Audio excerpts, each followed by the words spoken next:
नमस्कार दोस्तों, स्वागत है आपके अपने यूट्यूब चैनल ज्ञानदीप क्लासेस में।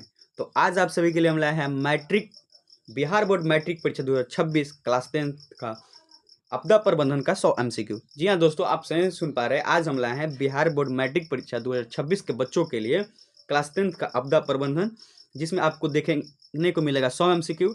अगर आप इस 100 एमसीक्यू को कर लेते हैं तो आपका एग्जाम में एक भी क्वेश्चन आपदा प्रबंधन से नहीं छूटेगा।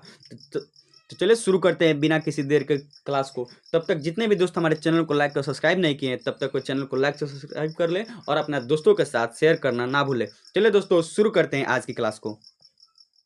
चलिए दोस्तों, आज का हमारा फर्स्ट क्वेश्चन होने वाला है, नदियों में बाढ़ आने का प्रमुख कारण क्या है। जी हाँ दोस्तों, नदियों में बाढ़ किसके कारण आता है? जल अधिकता के कारण, वर्षा की अधिकता के कारण, नदी की तली में अवसाद जमाव के कारण, इसमें से कोई नहीं। तो इसका हमारा सही आंसर हो जाएगा अधिक वर्षा के कारण नदियों में बाढ़ का कारण बनता है। भूकंप संभावित क्षेत्रों में भवनों की आकृति कैसी होनी चाहिए? ये क्वेश्चन देखिए दोस्तों, बहुत भी आया था, जो 2018 के फाइनल एग्जाम में पूछा गया था। और हम जो आगे क्वेश्चन कर रहे हैं, ये भी क्वेश्चन बहुत भी है। देखिए, ये भी क्वेश्चन 2018 में किया गया है। हम इस वीडियो में आपको वही क्वेश्चन कराएंगे जो आपको एग्जाम में पहले देखने को मिल चुका है और आपको एग्जाम में आने की 100% संभावना है। चलिए दोस्तों, क्वेश्चन नंबर 2 देखते हैं। भूकंप संभावित क्षेत्रों में भवनों की आकृति कैसी होनी चाहिए? अंडाकार, त्रिभुजाकार, चौकोर तथा आयताकार। तो इसका हमारा सही आंसर हो जाएगा आयताकार आकृति होती है भूकंप प्रभावित क्षेत्रों में। सुनामी का प्रभाव का कारण क्या है? समुद्र में भूकंप का आना, द्वीप पर भूकंप का आना, स्थलीय क्षेत्र पर भूकंप का आना, इनमें से कोई नहीं। तो इसका हमारा सही आंसर हो जाएगा समुद्र में भूकंप का आना सुनामी का प्रमुख कारण है। चलिए दोस्तों, आगे बढ़ते हैं क्वेश्चन की तरफ। क्वेश्चन नंबर 4 हमारा बोल रहा है, भूकंप केंद्र के ऊर्ध्वाधर पृथ्वी पर स्थित केंद्र की ओर कहा जाता है, उसका क्या नाम है? जब भूकंप आता है तो उसके ऊर्ध्वाधर पृथ्वी पर क्या नाम से जानते हैं? ये देखिए दोस्तों, 2018 में पूछा गया है क्वेश्चन, इसको आप ध्यान में रखिएगा। भूकंप केंद्र, अधिकेंद्र, केंद्र तथा इनमें से कोई नहीं। तो इसका हमारा सही आंसर हो जाएगा अधिकेंद्र कहते हैं भूकंप केंद्र के ऊर्ध्वाधर पृथ्वी पर स्थित केंद्र को। बाढ़ से सबसे अधिक हानि किसको होती है? फसल को, पशुओं की, भवनों की तथा इनमें से सभी। तो दोस्तों, इसका हमारा सही आंसर हो जाएगा इनमें से सभी। यहाँ पे आंसर गलती दिया है। बाढ़ जिससे सभी क्षेत्रों को प्रभावित होती है। फसल को होती है, इसमें बड़े बड़े बिल्डिंगों गिर जाते हैं तथा पशु की भी क्षति होती है। ये देखिए दोस्तों, 2017 में एनुअल एग्जाम में पूछा गया है। चलिए दोस्तों, आगे देखते हैं क्वेश्चन। आगे हमारा क्वेश्चन है क्वेश्चन नंबर 6। क्वेश्चन नंबर 6 हमारा बोल रहा है, कृषि सुखाड़ क्यों होता है? जल के अभाव में, मिट्टी के नमी के अभाव में, मिट्टी के क्षय के कारण, मिट्टी के लवणता के कारण। तो इसका हमारा सही आंसर हो जाएगा जल के अभाव में कृषि सुखाड़ का होता है। देखिए दोस्तों, 2013 का फाइनल एग्जाम में पूछा गया है क्वेश्चन। चलिए आगे देखते हैं हम लोग, निम्न में से कौन मानव जानित आपदा है? ये देखिए दोस्तों, 2016 के फाइनल एग्जाम में पूछा गया। हम इस वीडियो में वही क्वेश्चन देखेंगे जो आपको पहले एग्जाम में पूछा गया है और आपको एग्जाम में 100% आने की संभावना है। इसका सही आंसर हो जाएगा सांप्रदायिक दंगे, आतंकवाद, महामारी तथा इनमें से सभी। तो इसका हमारा सही आंसर हो जाएगा आतंकवाद मानव जनित आपदा है। इनमें से कौन प्राकृतिक आपदा नहीं है? इनमें से बताना है कि आपको कौन प्राकृतिक आपदा नहीं है। सुनामी, ये प्राकृतिक आपदा है। बाढ़, आतंकवाद, भूकंप। तो इसका हमारा सही आंसर हो जाएगा आतंकवाद। आतंकवाद एक मानव जनित आपदा है। चलिए दोस्तों, आगे देखते हैं। यह भी क्वेश्चन 2012 में पूछा गया था। अब हम देखेंगे आगे क्वेश्चन, निम्न में से कौन प्राकृतिक आपदा है? देखिए दोस्तों, ये 2015 2018 का फाइनल एग्जाम में पूछा गया है। प्राकृतिक आपदा कौन है? आग लगना, बम विस्फोट, भूकंप तथा रासायनिक दुर्घटना। ये तीनों दोस्तों मानव जनित आपदा है। और एक जो ऑप्शन नंबर सी है, जो भूकंप, ये प्राकृतिक आपदा है। चलो दोस्तों, आगे देखते हैं। आगे क्वेश्चन नंबर 10 हमारा बोल रहा है, बिहार का कौन सा क्षेत्र बाढ़ ग्रस्त क्षेत्र है? ये देखिए दोस्तों, 2015 का फाइनल एग्जाम में पूछा गया है। पूर्वी बिहार, दक्षिणी बिहार, पश्चिमी बिहार तथा उत्तरी बिहार। तो इसका सही आंसर हो जाएगा उत्तरी बिहार बाढ़ग्रस्त क्षेत्र है। निम्न में से किस नदी को बिहार का शोक नदी कहा जाता है? जी हाँ दोस्तों, कौन सी नदी को बिहार का शोक नदी कहा जाता है? ये क्वेश्चन 2016 में फाइनल पूछा गया है। गंगा नदी को, गंडक को, कोसी को तथा पुनपुन नदी को। तो इसका हमारा सही आंसर हो जाएगा कोसी नदी को बिहार का शोक कहा जाता है। चलिए दोस्तों, आगे बढ़ते हैं क्वेश्चन की तरफ। आगे हमारा क्वेश्चन कह रहा है, बाढ़ क्या है? ये देखिए 2017 में पूछा गया है। प्राकृतिक आपदा, मानव जनित आपदा, सामान्य आपदा। इसका सही आंसर हो जाएगा प्राकृतिक आपदा। बाढ़ क्या है? आदमी थोड़ा ना अपने से मंगा सकता है। जब ज़्यादा बारिश होगी तो बाढ़ आएगा। चलिए आगे देखते हैं। सूखा किस प्रकार की आपदा है? प्राकृतिक आपदा, मानवीय आपदा, सामान्य आपदा तथा इनमें से कोई नहीं। ये देखिए 2017 में पूछा गया है। इसका सही आंसर हो जाएगा प्राकृतिक आपदा। सूखे की स्थिति किस प्रकार आती है? अचानक, पूर्व सूचना के अनुसार, धीरे धीरे, इनमें से कोई नहीं। इसका सही आंसर हो जाएगा सूखे की जो स्थिति है वो धीरे धीरे आती है। देखिए दोस्तों, एक क्वेश्चन 2012 का फाइनल एग्जाम में पूछा गया है। हम इस वीडियो में वही क्वेश्चन देखेंगे जो आपके परीक्षा का पॉइंट ऑफ व्यू से काफ़ी ज़्यादा महत्वपूर्ण है। चलो दोस्तों आगे बढ़ते हैं क्वेश्चन की तरफ। आगे हमारा क्वेश्चन है दोस्तों, सुनामी किस स्थान पर आता है? स्थल में, समुद्र में, आसमान में, इनमें से कोई नहीं। तो इसका हमारा सही आंसर हो जाएगा समुद्र में। सुनामी दोस्तों समुद्र में आता है। देखिए दोस्तों, ये 2014 के फाइनल एग्जाम में पूछा गया है। मानव शरीर में आग से जलने की स्थिति में जले हुए स्थान पर प्राथमिक उपचार क्या होना चाहिए? ठंडा पानी डालना चाहिए, गर्म पानी डालना चाहिए, अस्पताल पहुंचाना चाहिए तथा इनमें से कोई नहीं। तो इसका सही आंसर हो जाएगा ठंडा पानी डालना चाहिए। अगर कोई व्यक्ति जल गया आपके आसपास में तो उसको प्राथमिक उपचार के रूप में पहले उसे ठंडा पानी डाल दे, उसके बाद आप उसको अस्पताल ले जाए। तो इसका देखिए, यह भी क्वेश्चन 2012 का फाइनल एग्जाम में पूछा गया है। सामान्य समाचार व्यवस्था में बाधित होने का मुख्य कारण क्या है? केबल का टूटना, संचार टावरों की दूरी, टावरों की ऊंचाई की कमी, इनमें से कोई नहीं। इसका सही आंसर हो जाएगा केबल का टूटना। संचार व्यवस्था का बाधित होने का कारण एक केबल लिखा है, यहाँ पे होगा केबल का टूटना। चलिए दोस्तों आगे बढ़ते हैं क्वेश्चन की तरफ। क्वेश्चन नंबर 18 बोल रहा है हमारा, संचार का सबसे लोकप्रिय साधन क्या है? सार्वजनिक टेलीफोन, मोबाइल, वॉकी टॉकी तथा रेडियो। देखिए दोस्तों, ये क्वेश्चन कितना भी है, दो बार पूछा गया है। 2011 में भी पूछा गया, 2015 में पूछा गया। तो इसका सही आंसर हो जाएगा सार्वजनिक टेलीफोन संचार का सबसे लोकप्रिय साधन है। सूखे के लिए जिम्मेदार कारक क्या है? वर्षा की कमी, भूकंप, बाढ़ तथा ज्वालामुखी। इसका सही आंसर हो जाएगा बाढ़। वर्षा की कमी सूखे का सर्वाधिक जिम्मेदार कारण है। चलो दोस्तों आगे बढ़ते हैं। आगे हमारा क्वेश्चन है क्वेश्चन नंबर 20। क्वेश्चन नंबर 20 बोल रहा है, बाढ़ के समय निम्न में से किस स्थान पर जाना चाहिए? देखिए दोस्तों, 2014 और 2016 में पूछा गया।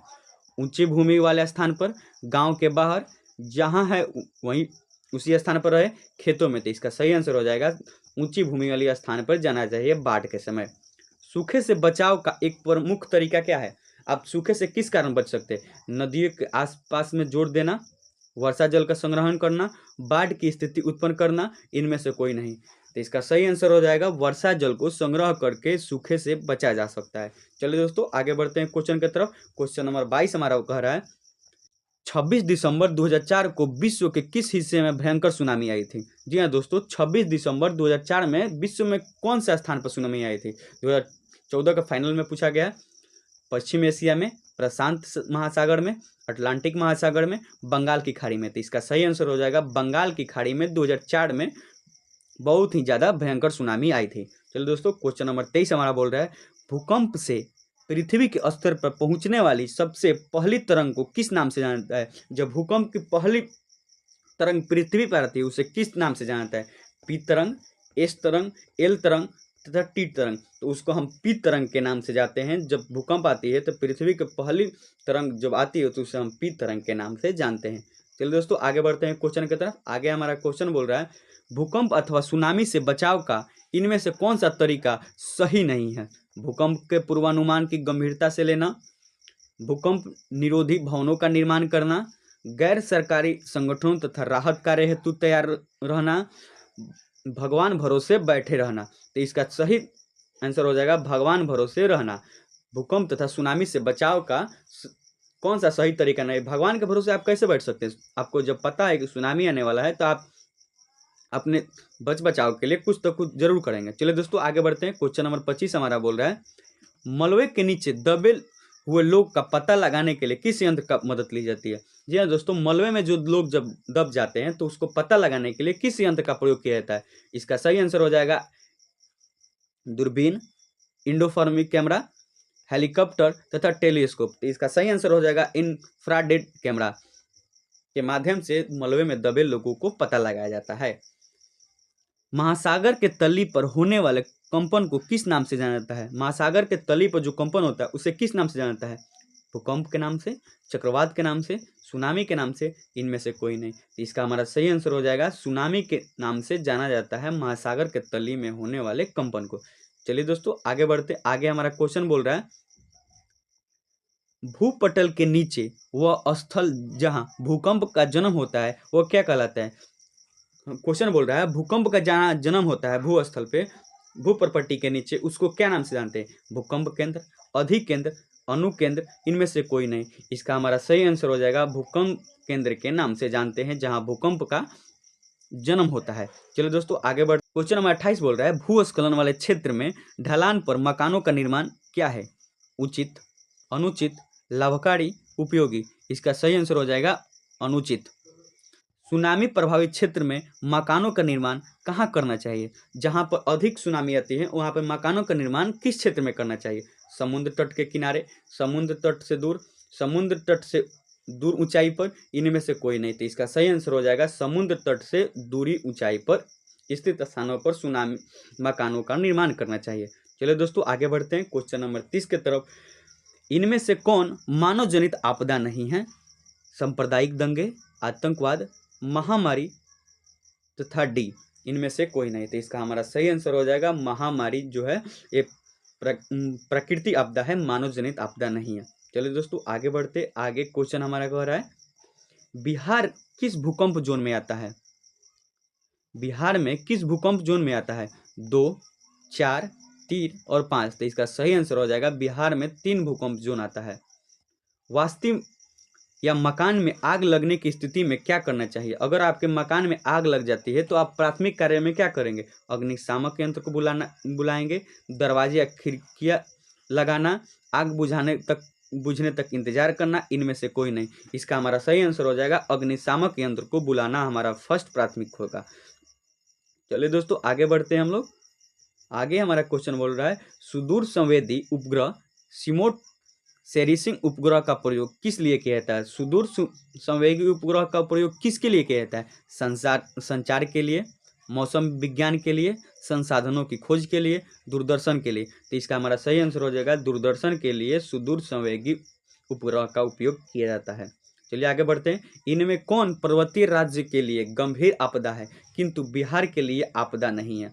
वो कौन सा पर्वतीय राज्य है के लिए गंभीर आपदा है किंतु बिहार के लिए नहीं है। चलिए इसका आंसर देखते हैं भूस्खलन और हिमस्खलन, बाढ़, सुनामी और चक्रवात। देखिए बिहार में बाढ़ भी आता है, सुनामी भी आता है, चक्रवात आता है, यहाँ पे भूस्खलन और हिमस्खलन नहीं होता है। चलिए दोस्तों आगे बढ़ते हैं। क्वेश्चन नंबर 35 हमारा बोल रहा है आकस्मिक प्रबंधन का प्रमुख घटक क्या है। स्थानीय प्रशासन, स्वयंसेवी संगठन, गांव या मोहल्ला, इनमें से सभी। इनमें से सभी इसका सही आंसर हो जाएगा आकस्मिक प्रबंधन का प्रमुख कारण है। चलिए आगे बढ़ते हैं। निम्न में से कौन प्राथमिक उपचार का सम्मान है। लाइफ जैकेट, रस्सी, सीढ़ी, बैंडेज एंड टेप। इसका सही आंसर हो जाएगा बैंडेज एंड टेप प्राथमिक उपचार का सम्मान है। चलिए दोस्तों आगे बढ़ते हैं। आगे हमारा क्वेश्चन है 2011 में जापान में भूकंप एवं सुनामी किस दिन आया था। जब 2011 में जापान में भूकंप और सुनामी आया था उस दिन कौन तारीख था। 11 मार्च के दिन जापान में भूकंप और सुनामी दोनों एक साथ आई थी। आपदा प्रबंधन क्या है। आपदा प्रबंधन किया जा सकता है कब। राष्ट्रीय स्तर पर, राज्य स्तर पर, जिला स्तर पर, इनमें से सभी। जी हाँ दोस्तों इसका सही आंसर हो जाएगा इनमें से सभी। आप राज्य स्तर पर भी आपदा प्रबंधन कर सकते हैं, राष्ट्रीय स्तर सेंट्रल लेवल या डिस्ट्रिक्ट लेवल पर भी आपदा प्रबंधन को कर सकते हैं। नंबर 39 बोल रहा है भूस्खलन प्रभावित क्षेत्रों में ढलान पर मकान बनाना क्या सुरक्षित रहेगा। नहीं, ये असुरक्षित रहेगा। चलो दोस्तों आगे बढ़ते हैं हम लोग क्वेश्चन नंबर 40 की तरफ। क्वेश्चन नंबर 40 बोल रहा है हमारा प्रखंड स्तर पर आपदा प्रबंधन के लिए किसे उत्तरदायी माना जाता है। आपदा प्रबंधन विभाग को, जिला मजिस्ट्रेट को तथा पंचायत समितियों को, इनमें से सभी। तो इसका हमारा सही आंसर हो जाएगा पंचायत समिति को प्रखंड लेवल पर आपदा प्रबंधन के लिए जिम्मेदार माना जाता है। क्वेश्चन नंबर 41 बोल रहा है 26 दिसंबर 2004 को बंगाल की खाड़ी में सुनामी आने से भारतीय द्वीप समूहों पर कौन सा पॉइंट विलुप्त हो गया था। तो इसका सही आंसर हो जाएगा इंदिरा पॉइंट। जब 2004 में बंगाल की खाड़ी में सुनामी आया था उस समय हमारा दक्षिणतम बिंदु इंदिरा पॉइंट विलुप्त हो गया था। चलो दोस्तों आगे देखते हैं। समुद्र तट में होने वाली प्रकृति हलचल का पता किससे लगाया जाता है। वो कौन से यंत्र है जिसे समुद्र तट में होने वाली हलचल का पता लगाया जाता है। रेडियोमीटर का, भूकंप मीटर का, सुनामी मीटर का, इनमें से कोई नहीं। तो इसका सही आंसर हो जाएगा सुनामी मीटर का समुद्र तट में होने वाली हलचल से पता लगाया जाता है।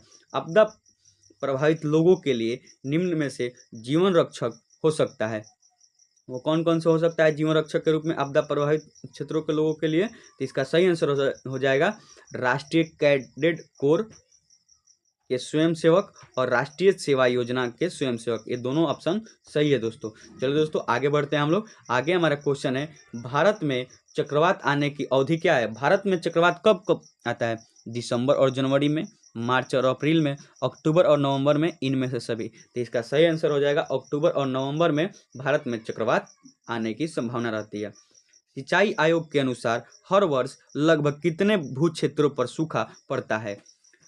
सिंचाई विभाग के अनुसार हर वर्ष भारत में कितने क्षेत्रों पर सूखा पड़ता है? तो इसका सही आंसर हो जाएगा 16% क्षेत्रों पर सिंचाई विभाग के अनुसार हर साल सूखा पड़ता है।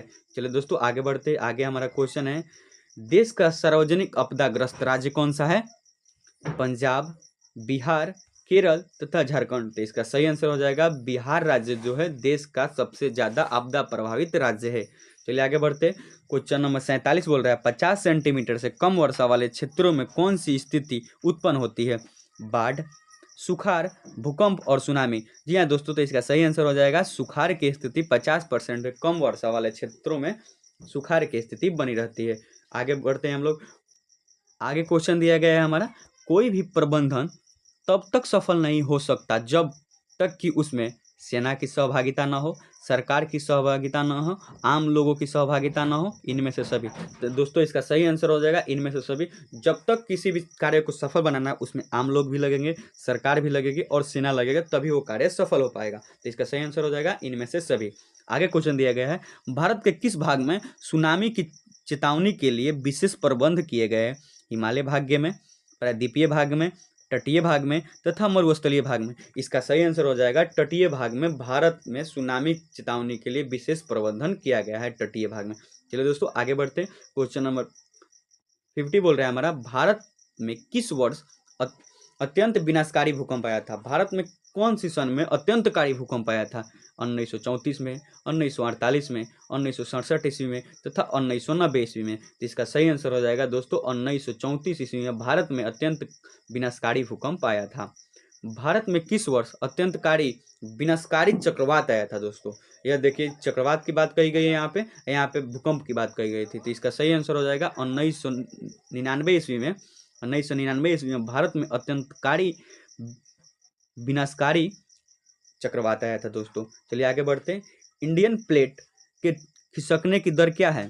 इंडियन प्लेट के खिसकने की दर जानेंगे हम।